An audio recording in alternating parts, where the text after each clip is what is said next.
In this video, I'll demonstrate how to use RMS Connect to set up remote HTTP/HTTPS connection to your end device.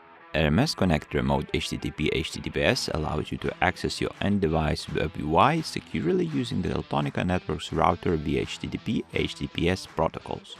The device you are connecting does not need an open internet access. Before we start the configuration, make sure you have HTTP or HTTPS configured, have access details, know the IP address and the port. Also, you must have the end device connected to the RMS device. Let's connect to RMS. Next, move the mouse cursor to RMS Connect on the left sidebar and select Remote HTTP/HTTPS. In the new window, hover over the Remote button on the top and click Add New Remote. Before filling out the details, you may hover over the question marks for additional information. Now enter the name for the connection.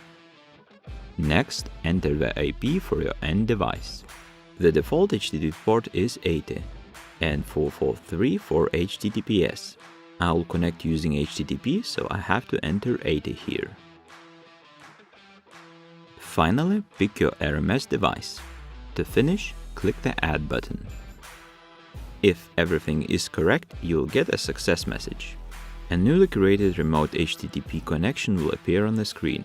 You can edit, delete, or check the Teltonika network's device information by clicking these small icons. To connect, you can click on the general highlighted area. This will open a window with the full HTTP connection information. In this window, you can generate a shareable connection URL. Now you may connect by clicking the Connect button and entering the authentication information. Just in a few seconds, you are connected.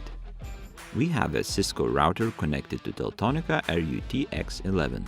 As you can see on the screen, by utilizing RMS and RUTX11, we have access to Cisco Web UI. Thank you for watching. If you have any questions, leave them in the comments. Don't forget to like our video, subscribe and follow us on social media channels.